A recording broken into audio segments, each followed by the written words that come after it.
Nah, pada kesempatan kali ini saya sudah berada dengan Bapak Pengawas, Bapak Indrajaya SPD MPD. Beliau adalah Bapak Pengawas Sekolah Menengah Pertama Kecamatan Simbang, khususnya di sekolah saya, di UPTD saya, SMPN 36 Satap Talasa.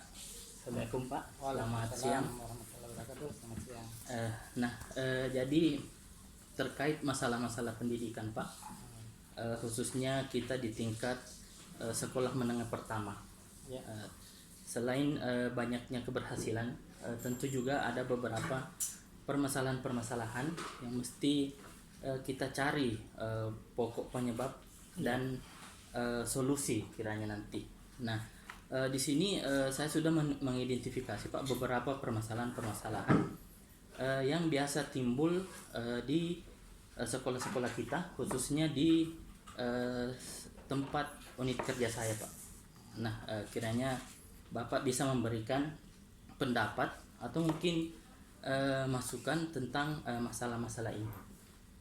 Yang pertama itu Pak, kira-kira kalau menurut Bapak faktor-faktor apa saja yang menyebabkan rendahnya minat belajar peserta didik?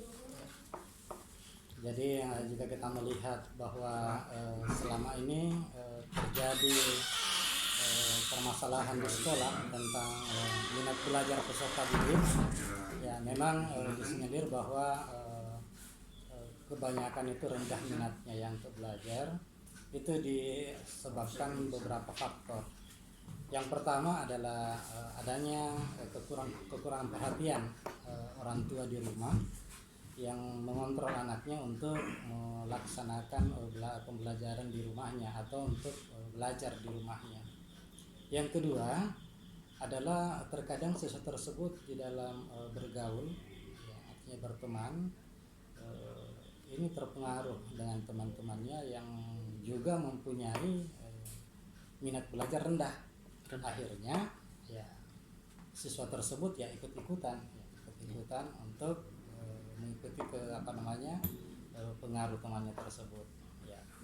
Ya, yang ketiga faktor minat rendahnya siswa belajar itu adalah disebabkan karena terkadang di sekolah kebutuhan siswa terhadap pelajaran itu ini kurang dimengerti oleh guru. Sebenarnya apa sih yang dibutuhkan siswa dalam pembelajaran itu? Ya. Jadi banyak faktor ya Pak ya? Iya, banyak faktor. Nah, ini untuk yang kedua Pak, kira-kira hal-hal apa saja yang bisa menyebabkan guru, khususnya guru mata pelajaran, itu belum menguasai materi pelajaran yang diajarkan. Nah, ini banyak kasus biasa yang seperti ini Pak. Iya, betul. Terkadang satu bahwa mindset guru tadi artinya untuk berubah ya. Iya. Berubah, belajar terus. Mengapa? Karena pendidikan itu seperti itu. Artinya guru itu tidak harus puas dengan satu metode yang digunakan atau satu materi yang dia miliki, tentu harus belajar terus. Ya. Jadi kalau ada guru yang tidak memahami tentang materi pelajaran, ya itu disebabkan karena tadi itu yang pertama malas untuk mengupdate ilmunya, ilmunya ya, jadi malas untuk itu. Ya, jadi penting ini bagi guru Pak. Iya. Nah ini Pak, yang berikutnya, kira-kira menurut Bapak faktor-faktor apa saja yang bisa menyebabkan kemampuan baca peserta didik ini masih rendah? Nah, ini ada beberapa kasus ini Pak, seperti sekolah-sekolah, khususnya tempat saya ini kemampuan bacanya masih rendah. Selain lambat baca, bahkan ada yang belum terlalu lancar dalam membaca literatur atau buku Pak. Kira-kira faktor-faktor apa ini Pak? Ada 3 faktor sebenarnya yang menyebabkan anak itu artinya ada lambat di dalam belajar membaca. Yang pertama, faktor dari orang tua. Faktor dari orang tua artinya faktor siswa itu berada di rumah itu jauh lebih banyak.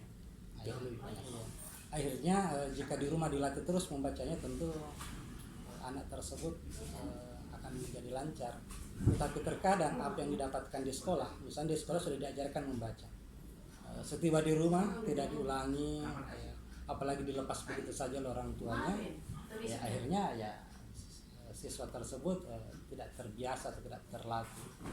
Yang kedua, kurangnya metode guru di dalam mengajarkan siswa itu untuk membaca. Jadi barangkali kalau kita hanya metode menyambung huruf itu saja kan, padahal kan banyak metode-metode yang bisa digunakan oleh guru untuk mengajarkan siswa itu membaca.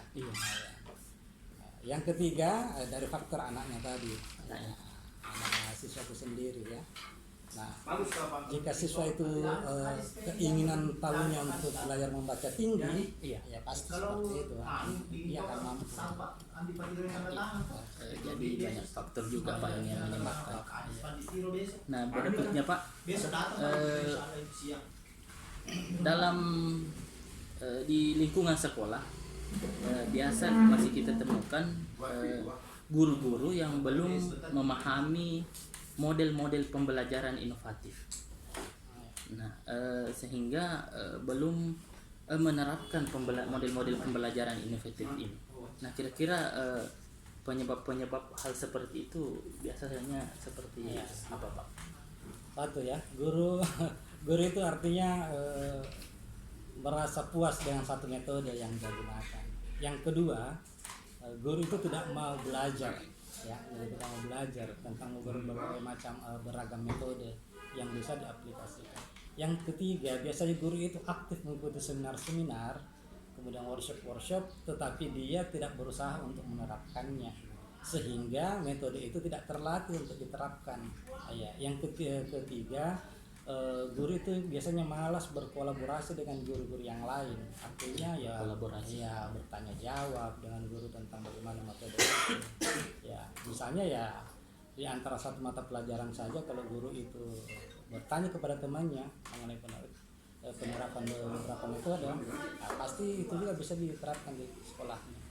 Seperti itu. Jawaban dari Bapak tadi. Nah, yang terakhir ini Pak, kira-kira apa saja kendala sehingga pembelajaran di sekolah belum bisa berbasis HOTS? Belum bisa berbasis HOTS ya. Itu tadi sebenarnya kemampuan siswa itu beragam. Jadi kemampuan siswa itu beragam. Kemudian kebutuhan peserta didik juga tuh siswa itu juga ini juga beragam kebutuhannya. Minat belajarnya juga bertingkat-tingkat ya, minat belajarnya itu beragam juga. Nah, HOTS itu kan hanya ditujukan kepada siswa yang sudah mampu berpikir secara cepat atau tingkat tinggi. Tetapi kita terkadang melupakan ini, bahwa dalam satu kelas itu kemampuan anak itu beragam. Sehingga ketika kita menerapkan pembelajaran HOTS, tentu yang belum mampu ke situ, pakai kesulitannya, tentu siswanya tidak akan bisa menerimanya. Seperti itu. Ya, saya kira cukup bagus sekali tadi jawaban-jawaban diberikan Bapak Pengawas Pak Indra Jaya.